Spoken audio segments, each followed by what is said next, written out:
Wrigley's Spearmint Chewing Gum, the refreshing, delicious treat that gives you chewing enjoyment, presents for your listening enjoyment, Romance.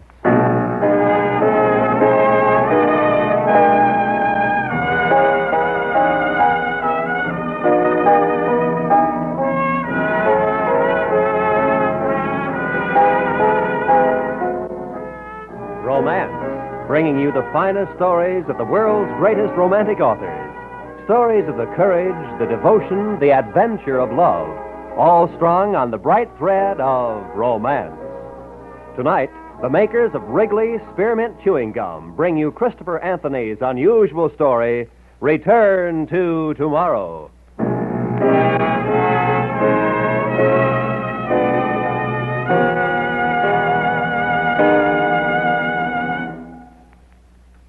Wrigley's Spearmint Gum refreshes you.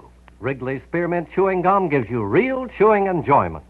Yes, for chewing enjoyment plus refreshment, it's Wrigley's Spearmint Chewing Gum. The lively, delicious flavor of Wrigley's Spearmint cools your mouth, helps keep your throat moist, and gives you a nice little lift. The good, smooth chewing of Wrigley's Spearmint helps keep you feeling fresh and alert, adds enjoyment to whatever you're doing. So for chewing enjoyment plus refreshment, treat yourself often to Wrigley's Spearmint Chewing Gum. Healthful, refreshing, delicious.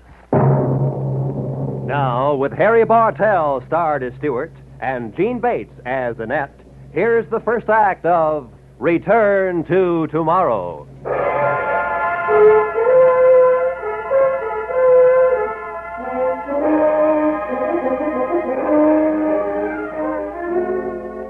It happened just on the outskirts of Nice, where the railroad bridge crosses the Route National 7. It was late in the evening, and my friend Tony and I were driving back to our villa in Antibes after an unrewarding visit to the casino in Monte Carlo, when a girl jumped out onto the cobbled street, waving her arms frantically.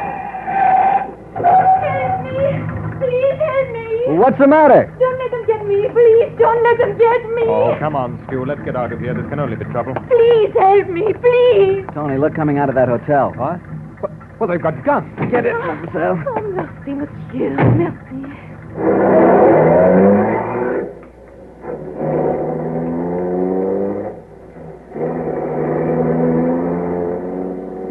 Stu, what's the idea? What are we going to do with her? Well, I don't know. Well, I do. You turn around and take her back where you got her. Too late. Well, what do you mean? Look behind you. Huh? Uh-oh. Now we're for it. I bet they won't catch us.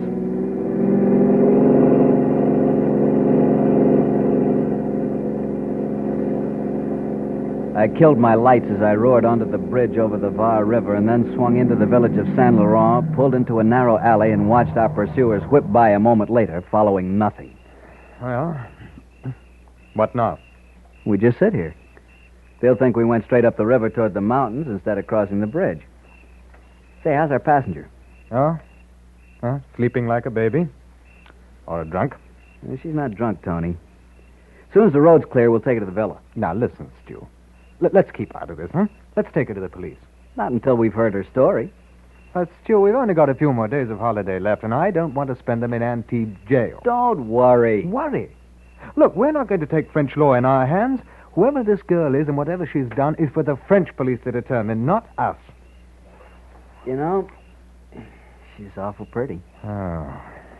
It'll look just dandy in the papers. 2 young officers attached to Shape headquarters, vacationing in Mufti, run afoul of the French police.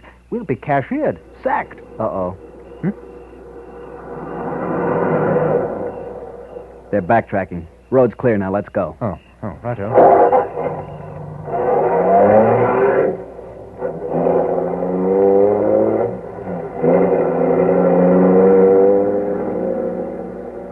The girl didn't stir all the way to our villa. I had to carry her into the house, and when I lowered her onto the bed in the guest room, she finally opened her eyes. Who are you? Now, mademoiselle, don't be frightened. We're friends. Friend? Yes. I'm Stuart Thompson. This is Tony Ainsley. I don't know you. But we are your friends, and we want to help you. What's your name? My name? I don't know. But that's impossible. don't know my name. What happened to you tonight? What do you mean? You ran in front of our car and asked us to help you. I did? Yes. You said someone was after you. I did? Yes, don't you remember? Oh, no. No, I don't remember anything. What? Nothing. I remember nothing until I woke up just now. What is it? What is the matter with me? I don't remember anything. Look. You better sleep now, and we'll talk about it in the morning. Yes, I am tired. Very, very tired. And remember, you have nothing to worry about. We're your friends. Thank you so much. If you need anything, just call. Yeah. Good night, mademoiselle. Good night, monsieur. Good night, Diane. Diane? Is that my name? That's my name for you. Do you like it? Yes. Diane? Yes, I like it very much. Good night. Good night.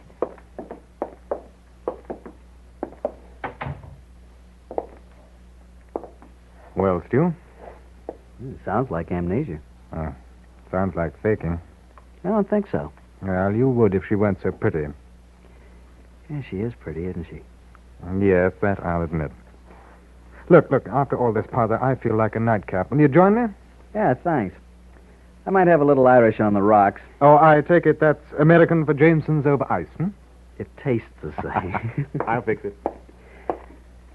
I think I'll sleep here on the Davenport, Why? in case she needs anything during the night. Oh, now, don't be an idiot, Stu. And I want to be sure she doesn't try to run away. That would be the best thing for all concerned if she did. Oh, here's your drink. Thanks. Now, look. How are you going to explain it to the cook? I won't have to explain her at all. Marta's friend, she'll understand. Yeah, that's what I'm afraid of.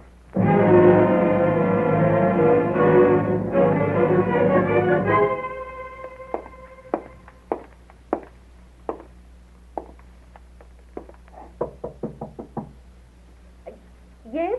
Who is it? Your friend Stuart. May I come in? Just a minute. All right. Good morning, Diane. Good morning. Did you sleep well? Yes, thank you. Very well. Like some breakfast? Yes, thank you. It's on its way. Thank you. Do you want to talk about what happened last night? I'd like to. I'd like so very much to. Well? But I don't know. I don't remember. All I know is that I woke up in this room and you and that other man were here. You were very frightened when you stopped us. You said they were after you. Don't you remember? No. And someone was after you. They came out of a hotel and fired guns at us. Don't you remember that? No. It was on the outskirts of Nice. Do you live in Nice? I don't know. This is terrible. Who am I? Please help me to find who I am. I will. I promise. Yes, so early in the morning? No. This is no way to start the day. Mart, this is Mademoiselle Diane, our guest. Eat something, child. You'll feel better. Monsieur? One called you on the telephone. Who? You could not say. He wishes to speak to you. Very well, Mart, I'm coming. Now, Diane, you eat your breakfast. And afterwards, we'll take a walk along the beach. Would you like that? Yes, you will.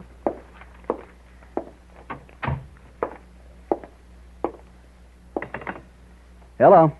Is this Monsieur Stuart Thompson? Yes? You drive a Fiat Sports Roadster, license TT3472? Yes? Mm-hmm.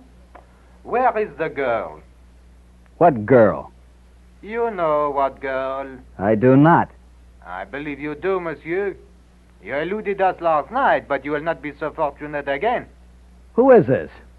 That is of no importance to you, and you are of no importance to us. We want the girl. I don't know what you're talking about. I'm trying to explain. I'm trying to suggest, monsieur, that you be smart. If the girl is not there, you have nothing to fear. If the girl is there, then you would be wise to return her to us. Who are you? You will return the girl to the place where you found her, under the railroad bridge on Route Nationale 7, outside Nice at 9 o'clock this evening.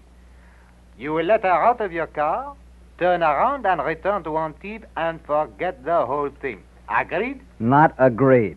I don't know what you're talking about. There's no girl here. I have told you what to do, monsieur. If you do not follow my suggestions, it will be regrettable for you. You can't... At 9 tonight, monsieur, under the railroad bridge. Au revoir.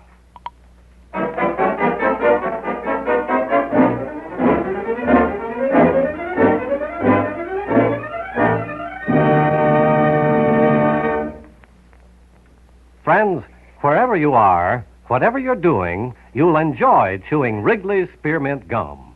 Chew Wrigley's Spearmint while you're working. The lively, full-bodied flavor of Wrigley's Spearmint gives you a refreshing little lift. The smooth, pleasant chewing of Wrigley's Spearmint Gum helps keep you feeling relaxed and satisfied. Makes your job seem easier. Chew Wrigley's Spearmint Gum in your home, when you're out walking or driving, when you're enjoying outdoor sports and other activities. Wrigley's Spearmint Gum tastes good anytime, and the natural chewing aids digestion and helps keep your teeth bright and attractive. Yes, wherever you are, whatever you're doing, you'll enjoy chewing Wrigley's Spearmint Chewing Gum. Healthful, refreshing, delicious. And now for the second act of Return to Tomorrow, as we return to romance.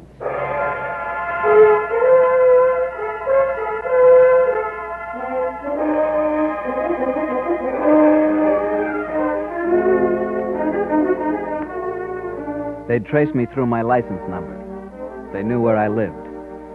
I went upstairs to Tony's room, bribed him into wakefulness with a cup of black coffee, and told him what had happened. All right. So what's the next step?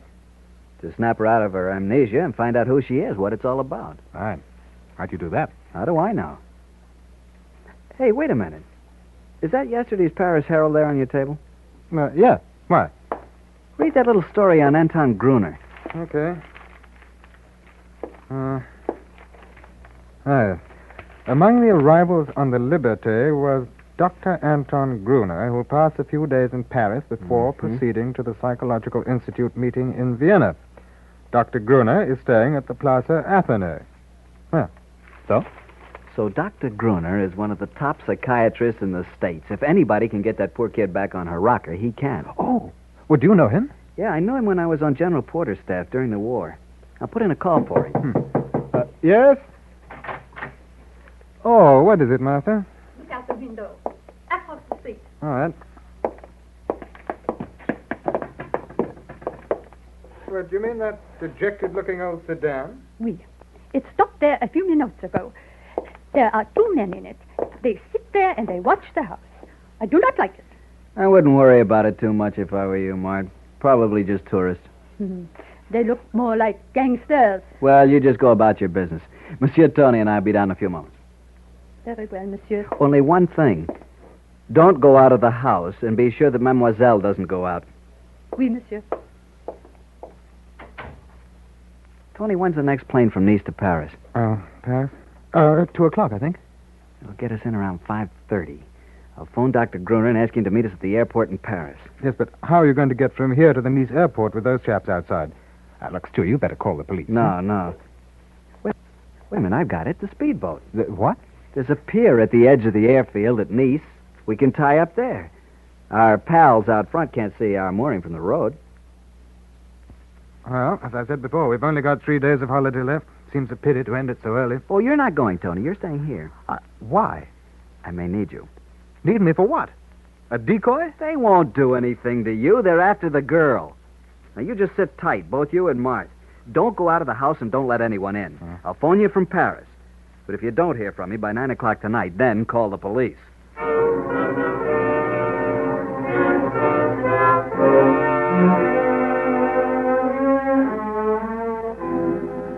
A little after noon, the girl and I slipped down to the boat dock unobserved from the street because of the high garden wall. We bounced over the choppy seas around Cap d'Antibes and across the bay to the airfield on the outskirts of Nice. We tied up at a little fishing pier at the edge of the field and approached the Air France ticket office with only a few minutes left before takeoff.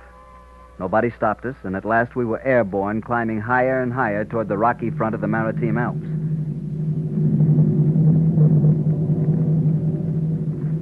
Stuart, this doctor you're taking me to, can he help me? Yes, I'm sure he can help you. I hope so. I hope so. Mademoiselle, monsieur, can I get you anything? An aperitif? No, thank you. Would you care to look at the afternoon paper, mademoiselle? Oh, thank you. Monsieur? Yes, thanks. Stuart, Yes, dear? the man sitting up front, facing this way. He keeps staring at me. No wonder. You're undoubtedly the most beautiful girl he's ever seen in his life. Stuart.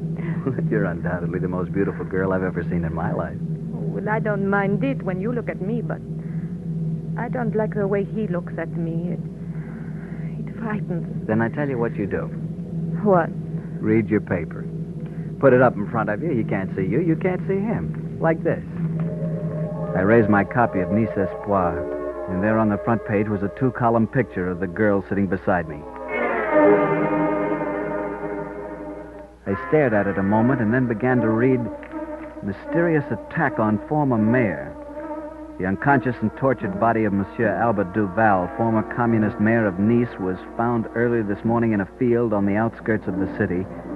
Police suspect a political motive for the attack. And under Diane's picture was the caption, Annette Duval, daughter of former mayor who is being sought by police for questioning. I stole a sidewise glance at the girl. She was calmly reading a paper, apparently quite unaware of the fact that she was looking at her own picture. I reached over and took it from her. Huh? Comment? There's no news in the paper today. And I'd rather look at you. Have I told you recently how beautiful you are? Oh, yes, but you may say so again, if you really think so. I really think so. Look out there to the right of us. Mont Blanc, snow-capped in the summer sunlight. That's how beautiful you are. No? Beautiful like a cold mountain? This is not the kind of beauty I should think a man would admire. All right, then. Beautiful as you. Because there's no one to compare with you but you, Annette. Annette? But you have been calling me Diane. Why do you not call me Annette? Because I think the name suits you better. Do you like it, Annette? Oh, well, I like the way you say it. But it means nothing to you. No. Should it? No, of course not. Stuart, do you know something you aren't telling me? Do you? Not a thing, my little Annette.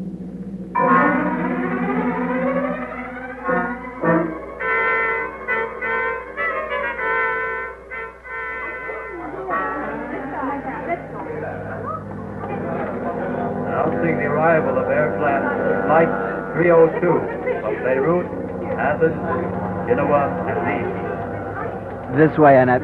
There's the doctor waiting by the gate. I'm afraid, Stuart. Oh, no, nonsense. There's nothing to be afraid of. He's a very nice man. Hello there, Stuart. Hello, Doctor. It was good of you to meet us. Oh, not at all. Doctor, this is the young lady I telephoned you about. How do you do? Pardonnez-moi, monsieur.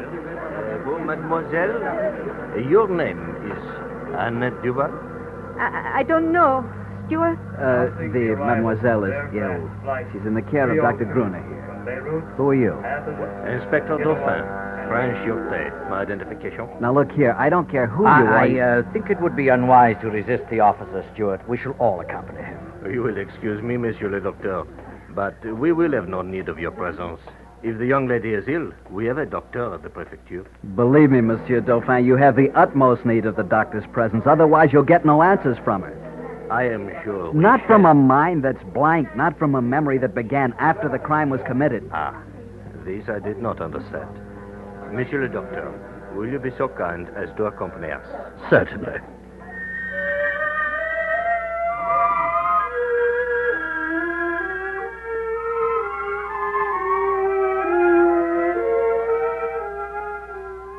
At the Prefecture of Police while Dr. Gruner was talking quietly to Annette in an anteroom, I told Inspector Dauphin everything I knew. Then the inspector got on the direct wire to the Sûreté office in Nice, and I put in a call to Tony in Antibes. While I was waiting for the connection to be made, Dr. Gruner came out of the anteroom. Well, Stuart, your young lady is undoubtedly a victim of amnesia. Doctor, can you restore her memory? Well, I can try. When? Right now. I can attempt to treat her by hypnosis. May work. Au revoir. Voilà, monsieur. It is arranged in Nice. Now, you have talked with your friend? Not yet. The doctor thinks he can restore Mademoiselle's memory by hypnosis. Oh, it will be of the greatest help. But hypnosis? I wonder. We can only try. If you're successful, will she remember what's happened since last night? Do you mean, will she remember you? Yes. Well, there's no hard or fast rule. Sometimes the patient does, sometimes not. I could give her a post-hypnotic suggestion not to forget you. Will you, Doctor? Will you, please? Of course. Hello? Oui, ne quittez pas. It was your call, monsieur. Well, very well. I'll go in and begin the hypnosis, Stuart. You and the inspector may come in when you've completed your call. Thank you, Doctor. Hello. Hello, Tony. Oh, yes. Stu? I said, Stu, where are you? Paris. Police headquarters. Oh, what have they got you in for? Listen, Tony, I haven't got time to go into detail. Did you see this afternoon's paper? Yes. All right, you know nearly as much as I do. Now, listen. I want you to be at the railroad bridge outside Nice at 9 o'clock tonight in the Fiat. All you have to do is to drive up, let the girl out. The Sûreté will do the rest. Well, what girl? Take Mart. Stu, Martha doesn't look like your Diane or Annette or whatever her name is. She's about the same size, and it's dark under that bridge. Well, what if she won't go? Charm her. You know what to say. Oh, and what is there in this for me? You can be the best man at my wedding. Now step on it, will you? You got little more than an hour. Goodbye, Tony. Thanks. Okay, Inspector. Everything's set. My friend will be under the bridge at 9. Oh, good. Now, shall we go in with the mademoiselle? Yes, we'd better.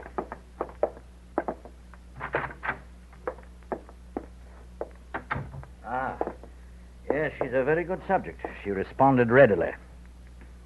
She seems to be sleeping. Well, she is, so to speak. She's in a deep hypnotic trance. Monsieur le Docteur, is it all right for me to question her? If you don't mind, Inspector, I think we may get better results if I did. But do you know what to ask her? Yes, I think so. Now, if you don't mind, if you be quiet, I'll proceed. Mademoiselle, do you know your name? My name is Annette Duval. Annette Duval. Tell me, where do you live? In Nice. And where in Nice? Les Bars des Anglais. Whom do you live with? My father. When did you last see your father? Just a moment ago. And how was your father? Was he well? No. Tell me, how was he? They were hurting him. Yes. Who was hurting him? I don't know. Now, tell me what happened. I came into the house. I heard voices in my father's study. Somebody was saying, "Don't you know, you can never leave the party." And my father said, "I don't care what you do to me. I will not go back. I cannot go back to the party." And then there was a sharp sound and my father screamed. And I saw the door open. 2 men turned and looked at me. My father was sitting there tied to a chair. His face was bloody. One arm looked like it was broken. And after that, you ran into the street and you waved your arms at an automobile, didn't you? Yes. Then I don't remember anything else. Of course not, because you went to sleep. But later you woke up, and there was Stuart. You were? Yes, you were in his house.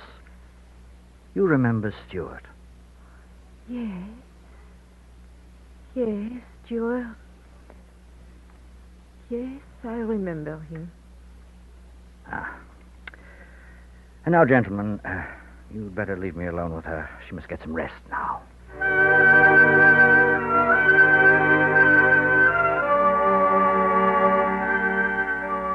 Inspector, it's nearly 9:15. You suppose everything went off all right? No. There is no doubt of it, if your friend followed the instructions. I'm sure he did. Perhaps.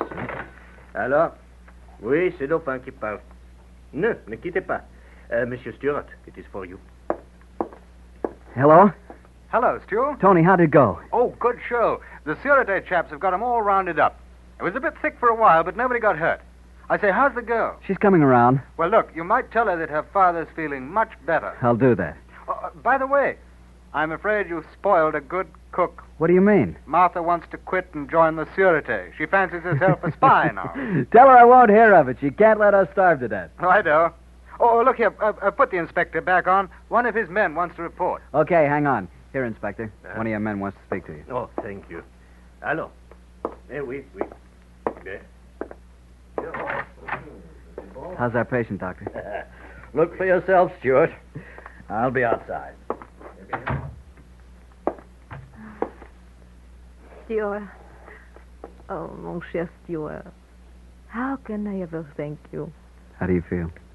Wonderful. I remember everything. Before and after. Good. I just talked to Tony and Niece. Your father's much better. Oh, I'm so glad. We better start back now. All right. But, Stuart. Yes, dear? You'll stay close to me, won't you? I don't want to be afraid again. You never will be, darling. Because I'll never leave your side.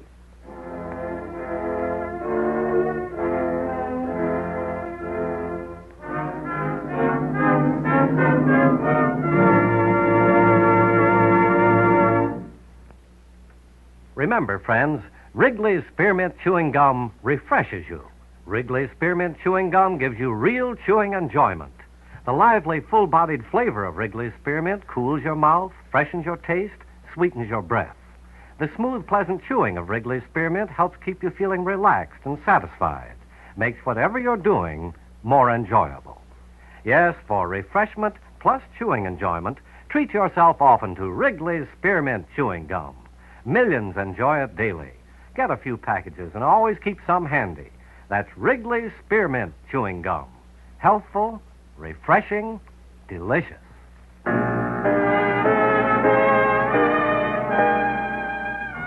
Romance is produced and directed by Norman Macdonnell and brings you the greatest love stories of today and yesterday. Tonight you have heard Return to Tomorrow by Christopher Anthony, starring Harry Bartell and Jean Bates. Featured in the cast were Ben Wright, Joseph Kearns, Reza Royce, Larry Dobkin, Bob O'Connor, and Vivi Janis. Editorial supervision is by John Meston, and musical supervision by Earl Towner. Next week, be sure to join us again when Romance brings you John Cleary's unusual story, Den of Thieves. Roy Rowan speaking. This is the CBS Radio Network.